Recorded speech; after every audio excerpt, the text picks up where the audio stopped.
यीशु के पास आने के द्वारा मैं मुश्किल जीवन नहीं लेता हूँ। ये तो यीशु के बिना बहुत ही मुश्किल जीवन होता। ये तो बहुत ही मुश्किल होता। अगर आप यीशु के बिना जीते तो निश्चय आपका जीवन बहुत ही मुश्किल होता दोस्तों। और जब मैं यीशु के पास में आता हूँ तभी तो मेरा जीवन बहुत ही आसान हो जाता है।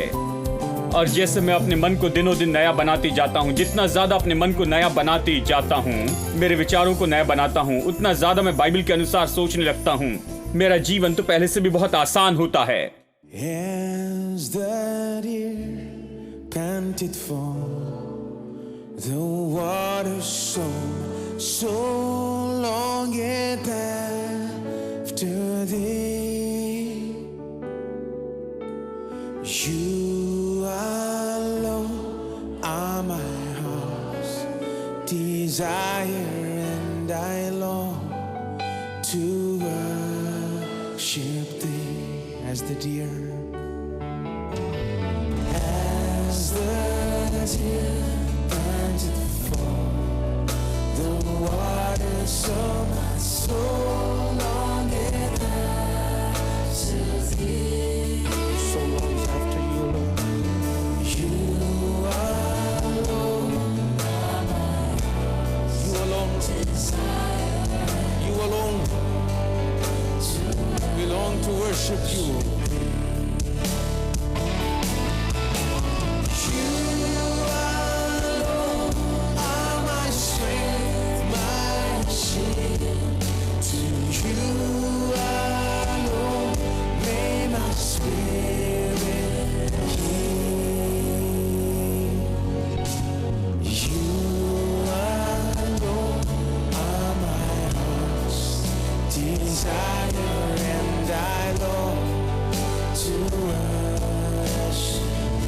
As the deer pants,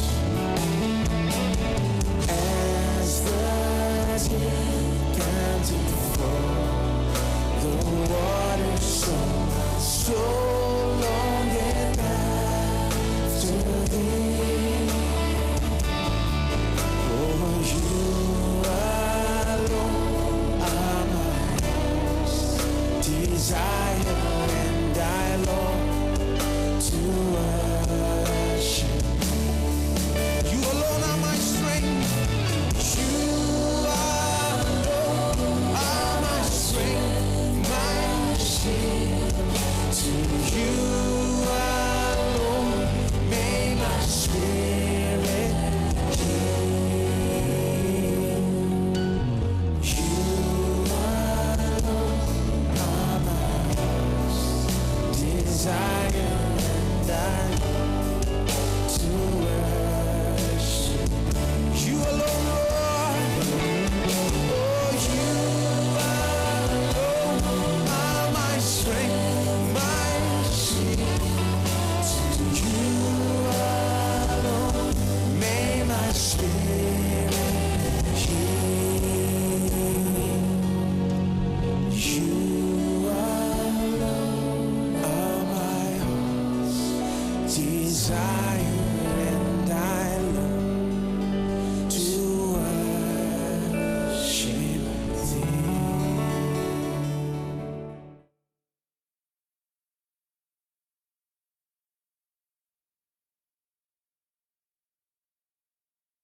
मैंने बाइबल में जाकर देखा कि 40 साल जंगल में रहना ये तो परमेश्वर की इच्छा के अनुसार नहीं था। हाँ, वो 40 साल जंगल में रहे, लेकिन इसलिए नहीं कि परमेश्वर चाहता था कि वो 40 साल तक जंगल में रहे। उन्हें तो जंगल केवल 11 दिन में पार करना था। ये तो चमत्कार था कि 40 साल उन्हें लग गए। इन लोगों ने उस जंगल को पार किया जिसे पार करने के लिए 11 दिन लगते थे, लेकिन इन्हें 40 साल लग गए। ये तो अविश्वास का चमत्कार है। ये सबसे बड़ा चमत्कार है। अविश्वास आपके लिए जो कर सकता है वो बहुत भयानक है, और इसके लिए कई साल लग जाते हैं और इसके बाद में भी आप कुछ नहीं हासिल करते। आप पूरी असफलता का जीवन जीते हैं। 40 साल तक आप बिल्कुल पीछे चले जाते हैं। इतनी मेहनत करते हैं, पसीना बहाते हैं और बड़ी कोशिश करते हैं और कुछ भी काम नहीं करता। बहुत से लोगों का जीवन ऐसा ही है। 40 साल तक असफलता के बाद केवल असफलता आती और कुछ भी काम नहीं करता है। यह नहीं कि परमेश्वर ने उनके लिए यह रखा हुआ है, लेकिन उनके अविश्वास के कारण, उनके नए न बनाए गए मन के कारण, क्योंकि वो प्रभु की आशीष को स्वीकार नहीं कर सकते हैं, क्योंकि वो इसे अपने मन में नहीं रख सकते हैं, वो इसे ले नहीं सकते हैं। आपको आशीष देने के लिए प्रभु को 40 साल नहीं लगते। अगर 40 साल लगे तो कुछ लोग आशीष को कभी नहीं देख पाएंगे। जानते हैं, कोई मौका नहीं, वो पहले से अभी 50 साल के हो चुके हैं। आप उन्हें कहिए और 40 साल लग जाएंगे। आपको आशीष देने के लिए प्रभु को 40 साल नहीं लगते हैं। प्रभु आपको 4 मिनट में आशीष दे सकता है। आमेन। प्रभु आपको ऐसे ही आशीष दे सकता है।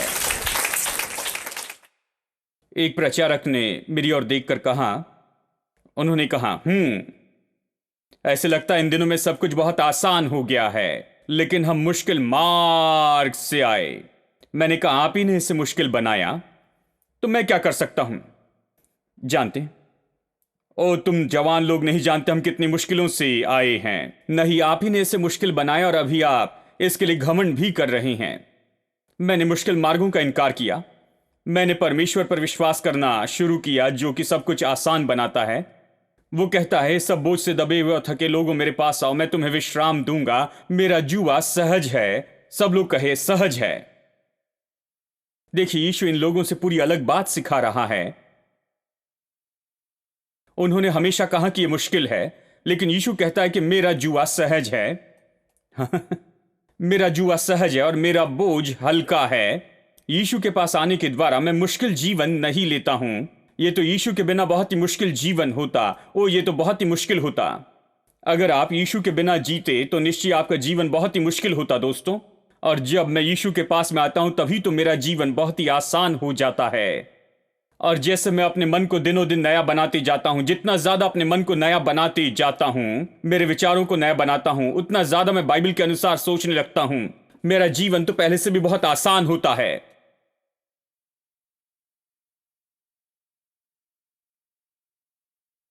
परमेश्वर सब कुछ आसान करने में लगा है, सब कुछ मुश्किल करने में नहीं। और धार्मिक लोगों ने हमेशा यह विश्वास किया कि इसे मुश्किल बनाएं। वह आसान जीवन को लेकर उसे मुश्किल बनाते। प्रभु कहता है, मैं इसे तुम्हारे लिए आसान बनाऊंगा, मेरे पास आओ। वो कहता है, लोगों का जीवन पहले बहुत मुश्किल में है, तुम मेरे पास में आओ हे सब बोझ से दबे थके लोगों। वो पहले बोझ से दबे हैं, भारी बोझ में, वो उसे सह नहीं पाते। वो कहता है, मैं इसे हल्का बनाऊंगा। मेरा जुआ हल्का है और मेरा बोझ सहज है। अगर आप ऐसा प्रचार करें तो सभी लोग यीशु के पास में आएंगे। लोगों को इस संसार में मुश्किल हो रही है। मैं आपको बताऊं, आपको मुश्किल का सामना नहीं करना है। परमेश्वर आपकी मदद के लिए है। वो जो आप तक पहुंचेगा, मदद का हाथ आपकी ओर बढ़ाएगा। जब उसकी सामर्थ्य वहां पर है कि आपको उठाए और आपके जीवन को कुछ न कुछ बनाए, जीवन आसान होता है। आपका करियर आसान होता है, आपका काम आसान होता है, सब कुछ आसान होता है, क्योंकि वो है जो आपकी मदद करेगा। परमेश्वर आपकी मदद कर सकता है। लेकिन हम कभी अपना जीवन प्रभु के हाथों में नहीं देते हैं। हम अपने तरीके से अपना जीवन जीना चाहते हैं और इसीलिए सब कुछ मुश्किल हो जाता है। देखिए, हम इसे मुश्किल बनाते हैं। तो दाख बोने वाला तो दाख रौंदने वाले से जा लेगा, ये कहता है। 10 साल राह देखनी नहीं है। परमेश्वर कहता, मैं तुम्हें इतनी जल्दी से आशीष देते जाऊंगा। सब कुछ तुम्हारे लिए इतने जल्दी से काम करेगा, सब तुम्हारे लिए इतने अद्भुत रीति से काम करेगा, अविश्वसनीय तरीके से तुम्हारे लिए सब भलाई होगी कि जो कुछ भी तुमने खो दिया है उससे भी ज्यादा तुम्हारे पास में होगा। तुम मुझ पर भरोसा रखो, मैं दिखाऊंगा कि मैं तुम्हारे लिए क्या कर सकता हूं। जो खोया है उससे भी ज्यादा तुम पाओगे। फिर तीसरी बात, पहाड़ों से नया दाख मधु टपकने लगेगा। अब देखिए, पहाड़ बहुत कड़े होते हैं, जानते हैं। ये तो चट्टानों वाले होते हैं। वहां कुछ नहीं बढ़ता, वहां जाकर कुछ भी नहीं कर सकते हैं। चट्टानों का है, मुश्किल जगह। बहुत से लोग मुश्किल जगह पर होते हैं, कहते हैं यहां संपन्न नहीं हो सकता, कुछ नहीं कर सकता हूं, मैं यहां कुछ नहीं कर सकता हूं, यहां बहुत ज्यादा स्पर्धा है, जीवन बहुत मुश्किल होता है, यह बहुत ही मुश्किल व्यवसाय है, यह बहुत ही मुश्किल क्षेत्र है, ये बहुत ही मुश्किल संसार है, ये बहुत ही मुश्किल शहर है। हाँ, लेकिन परमेश्वर कहता है कोई फर्क नहीं पड़ता, मैं तो पहाड़ियों से मधुर मधु टपकाऊंगा। हाँ, प्रभु कहता है मुश्किल जगह पर मैं तुम्हारे लिए से काम करने दूंगा। बहुत ही मुश्किल जगह पर सब कुछ बढ़ेगा। दाख रस इसी तरह से मिलता है। बहुत ही कड़ी और मुश्किल जगह पर मैं वहां पर उन्नति लेकर आऊंगा। बहुत साल पहले मैंने अपनी पढ़ाई पूरी की। मैं कुछ समय के लिए एक जगह पास्टर था अमेरिका में। फिर मैंने निर्णय लिया कि मैं यहां पर आऊं और सेवकाई करूं, और इसके लिए मुझे बहुत ही समय लगा कि मैं निर्णय लूं, कि ये निर्णय लूं। मुझे इसके लिए बहुत समय लगा। ये सच में बहुत बड़ी बात थी कि ये निर्णय लूं। अंत में निर्णय लिया, कहा ठीक है, मैं यहां आकर सेवा करूंगा। मैं निकलने के लिए तैयार हुआ, और जब मैं वहां से निकलने की तैयारी कर रहा था तो यहां से कोई तो भी वहां आया। उसने वहां पर आने के लिए बड़ी कोशिश की। आखिर में उसे जाने का मौका मिला और वो वहां पर आ रहे थे। मैं लेने के लिए एयरपोर्ट पर गया, और जैसे वो एयरपोर्ट पर आए, हालांकि मेरी भलाई चाहते हैं, उन्होंने मेरी ओर देखकर कहा, क्या तुम पागल हो गए हो? मैंने कहा क्या? कहा सब लोग यहां पर आ रहे हैं और तुम वापस जा रहे हो। 30 साल पहले की बात है। सब लोग यहां पर आ रहे हैं और तुम वापस जा रहे हो, तुम पागल हो? मैंने कहा मैं पागल नहीं हूं। तो कहा तुम जरूर पागल होगे, क्योंकि जानते हैं उन दिनों में चर्च छोटे छोटे हुआ करते थे और ज्यादा कुछ नहीं हुआ करता था। 30 साल पहले ये इतना अच्छा नहीं होता था। तो उन्होंने कहा कभी ये गलती नहीं करना, ये कभी मत करना। वो बहुत ही मुश्किल जगह है और वहां पर तुम कभी कुछ नहीं कर पाओगे, और तुम्हारे जैसे व्यक्ति को वो कभी स्वीकार नहीं करेंगे, तुम्हें कभी नहीं मानेंगे, तुम्हें कभी नहीं सुनेंगे, और इस तरह की शिक्षा वहां पर कभी अच्छे से नहीं चलेगी। वो बहुत पारंपरिक लोग हैं, वहां पर नहीं जाना। मुश्किल है, कठिन कठिन कठिन है। पहाड़ हैं, वहां कुछ नहीं उपजेगा। उन्होंने कहा बड़े बड़े लोगों ने कोशिश की और उन्हें कुछ भी हासिल नहीं हुआ, तो तुम क्या कर लोगे? और जब मैं यहां आया तो मेरे एक दोस्त से मिला जिनके साथ यात्रा करता था। मैं उनके लिए गाता था और वो प्रचारक थे, मैं बस उनके लिए गाता था।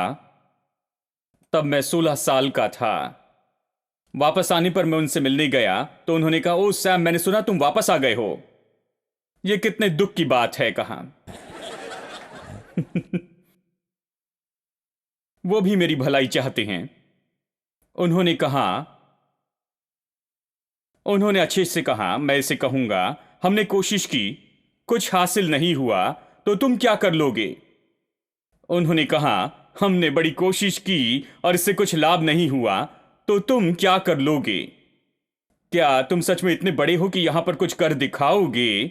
हम यहां पर इतने अनुभवी लोग हैं, कई साल तक हमने इसकी कोशिश की और हमारे लिए कुछ भी काम नहीं कर रहा है। देखो हम यहां पर बस ऐसे ही बैठे हैं, और तुम क्या कर लोगे? ऐसे कहा। मैंने सोचा, मैं तो भीतर से हिल गया, क्योंकि वो तो सच में बहुत बड़े व्यक्ति थे।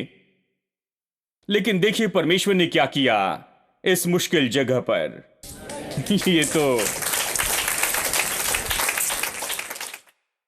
मैं आपको बताऊं, यदि आप मुझे चुनाव करने दे तो मैं संसार में कहीं और प्रचार करने से ज्यादा यहां प्रचार करूंगा, क्योंकि यही वो जगह है जहां पर परमेश्वर का वचन इतनी भूख के साथ में जिज्ञासा से सुना जाता है। और निश्चय ही परमेश्वर को ईमानदारी से ढूंढने वाले ऐसे बहुत से लोग इस देश में हैं, पूरे संसार में सभी से बढ़कर यहां हैं। यह प्रचार करने के लिए अद्भुत जगह है। यह अद्भुत सौभाग्य जो परमेश्वर ने मुझे दिया है। यह अद्भुत सौभाग्य है कि मैं यहां पर सेवकाई कर रहा हूं। यह मुश्किल जगह नहीं है। मैं नहीं कहूंगा यह मुश्किल जगह है। यदि यह मुश्किल जगह भी होती तो प्रभु इसे आसान बनाता। प्रभु ने मुश्किल जगह पर मुझे आशीष दी है। मुश्किल जगह मेरे लिए मुश्किल नहीं दिखाई देती, यह मेरे लिए बड़े आनंद की बात दिखाई देती है। मैं प्रतिदिन इसका आनंद उठाता हूं। मैं नहीं चाहता कि एक दिन भी मैं इस जगह से बाहर रहूं। मैं हर एक दिन इसका आनंद उठाता हूं। यह कोई मुश्किल जगह नहीं है, क्योंकि जब परमेश्वर यहां पर है तो फिर मुश्किल जगह तो हो जाती हैं अद्भुत आसान जगह आपके लिए होते हैं। आमीन। तो मंदी और ये सारी बातें, कई बार ये बहुत मुश्किल दिखाई देता है कि लोग इसमें से बचे, लेकिन परमेश्वर कहता है मंदी के बीच में भी मैं तुम्हें मधुर दाख दूंगा। इन सारी आर्थिक समस्याओं के बीच में भी मैं तुम्हें संपन्नता से आशीषित करूंगा। यहां हमारी चर्च में एक भाई है, जानते हैं, जो सब कुछ खो बैठे यहां पर आए, परमेश्वर का वचन सुने और बहुत आज से संपन्न हुए बस एक ही साल में। और ये मुझे बताते हैं, जब 2009 में मंदी शुरू हुई थी उसी समय मेरी आशीषें शुरू हो गई थी। तो यदि आप कहें मंदी आ चुकी है तो फिर ये आप ही के लिए है। जब सन 2009 में मंदी आई तो मैंने कहा ये मंदी मेरे लिए नहीं है। मैंने लोगों से कहा अंगीकार करें कि ये मंदी हमारे लिए नहीं है, ये हमारे लिए नहीं है। मैं मंदी को स्वीकार करने से इनकार करता हूं। देखिए, मंदी को स्वीकार नहीं करना है। मैं इसे स्वीकार नहीं करूंगा।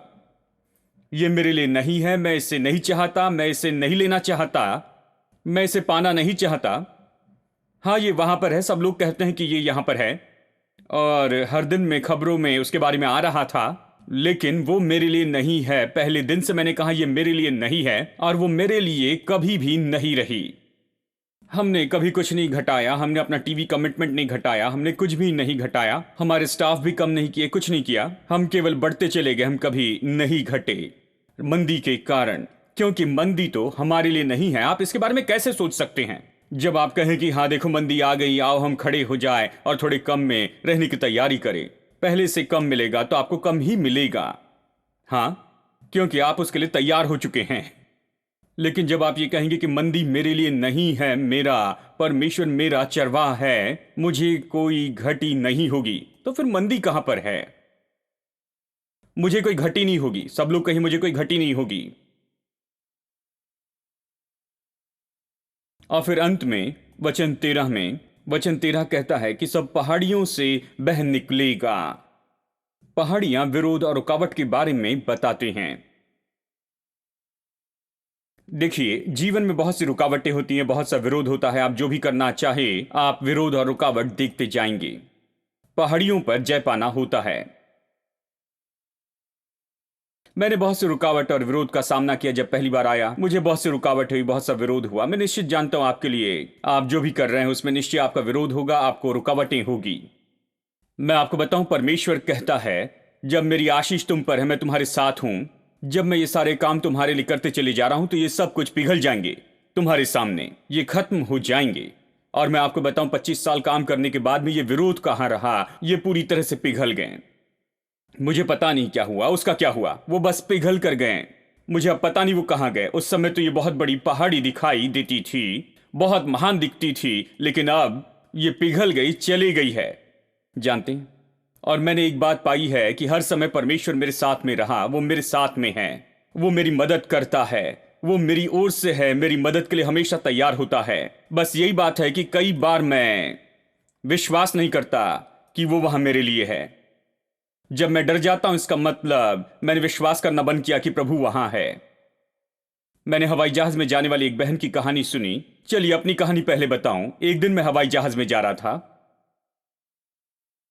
हाल ही में बैंगलोर से यहां पर, और मैं दोस्तों के साथ आ रहा था। हमने पास्टर्स मीटिंग वहां पर की। मेरे कुछ अमरीकी मित्र वहां पर थे, हम सब आ रहे थे, लगभग 4-5 लोग साथ में आ रहे थे।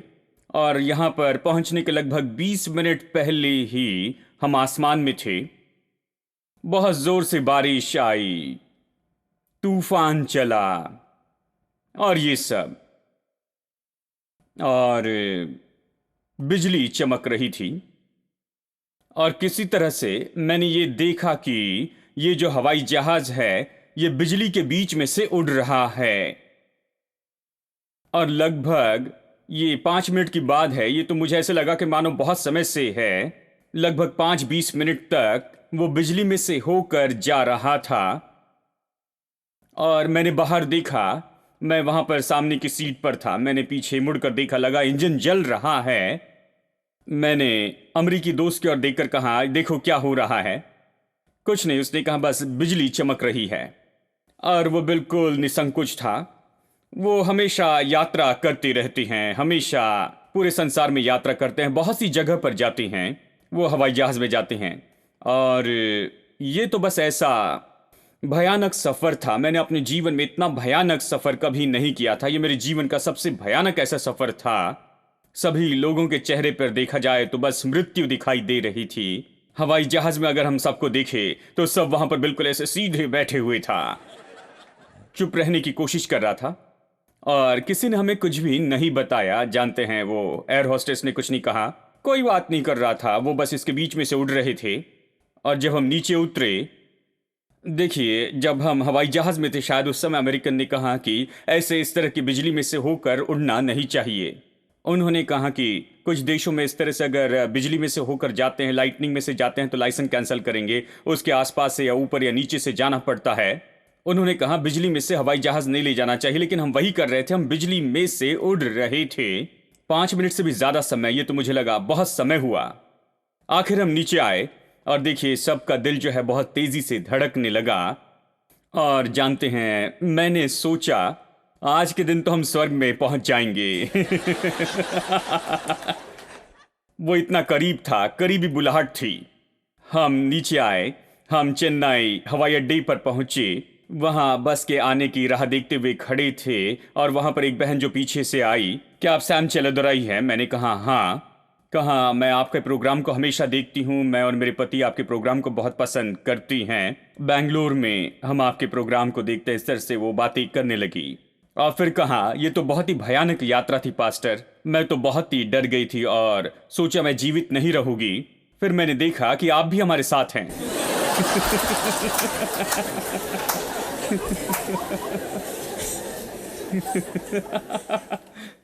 और फिर मैंने खुद से कहा कि यदि पास्टर यहां पर है तो हवाई जहाज को कुछ नहीं होगा। मैंने कहा ओ ऐसी बात है। मैं खुद वहां पर बैठा हुआ बहुत ही डर गया था, जानते हैं। और उसने कहा यदि पास्टर यहां पर है तो कुछ भी नहीं होगा। तो उसने कहा पूरे समय बस मैं आप ही को देख रही थी कि जब तक आप वहां पर हैं हम जीवित रहेंगे।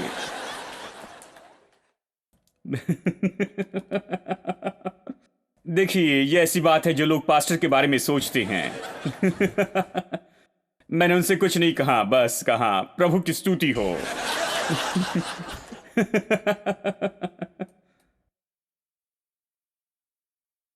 लेकिन मैंने एक बहन की कहानी सुनी जो हवाई जहाज में यात्रा कर रही थी। वो हवाई जहाज में जा रही थी, बिल्कुल ऐसी परिस्थिति थी और उसने बाहर देखा और देखा कि सब वो बादल से घिरा हुआ था। दिन के समय में भी वो सूरज को नहीं देख पाई थी। ये तो ऐसे था जैसे कि सूरज कहीं पर चला गया हो और वो बहुत परेशान हो गई। वो प्रार्थना करने लगी, प्रभु ये सूरज वापस आ जाए। जानते हैं, ओ सूरज दिखाई दे प्रभु, मैं डर गई हूं, सूरज निकल आए। उसने कुछ पल तक प्रार्थना की और फिर आंखें खोली और सामने सूरज देखा। और उनके साथ में बैठे व्यक्ति ने कहा आपने प्रार्थना की कि सूरज निकल आए। सूरज तो हमेशा वहां पर रहा, वो पहले से ही वहां पर है। हम बादल से घिरे थे इसलिए आप सूरज नहीं देख पाए। जब ये हवाई जहाज थोड़ा ऊंचाई पर आया तब ये सूरज दिखाई देने लगा। सूरज हमेशा चमकता है, परमेश्वर ऐसा ही है, वो हमेशा हमारे लिए चमकता है। वो हमेशा वहां पर है, उसकी सामर्थ कम नहीं हुई, उसका प्रेम कम नहीं हुआ। वो हमेशा वहां हमारे लिए है। चाहे हम ऐसा महसूस करते हैं कि वो वहां पर नहीं है, जब उसकी उपस्थिति को महसूस नहीं करते, उसे नहीं देखते, वो फिर भी वहां पर है। जीवन के बादलों ने उसे कुछ समय के लिए छिपा कर रखा है। लेकिन जब आप अपने विचारों को ऊंचा उठाते हैं और थोड़ा ऊंचा उड़ते हैं तो आप देख पाएंगे कि परमेश्वर वहां पर है। वो वहां आपके लिए है।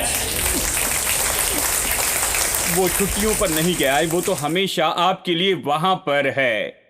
तो जब परमेश्वर आपके साथ में वहां पर है तो आपके जीवन में चमत्कार होने लगेंगे।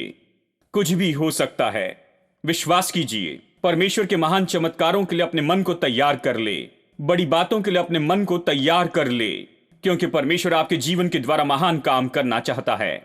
अपने मन को महान बातों के लिए निश्चित कर ले जो आने वाली हैं, क्योंकि आप आशीष पाएंगे आपकी कल्पना से भी बढ़कर।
victory in the camp.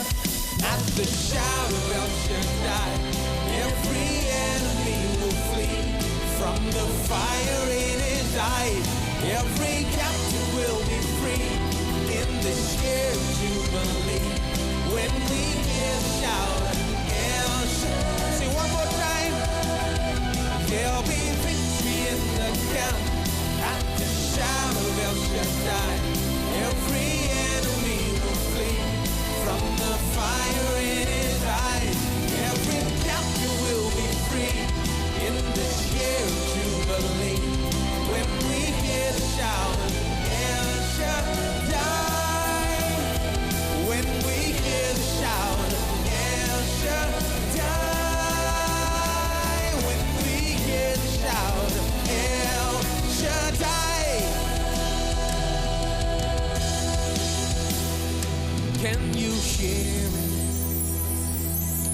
The thunder in the distance when we worship the Lion of Judah rolls.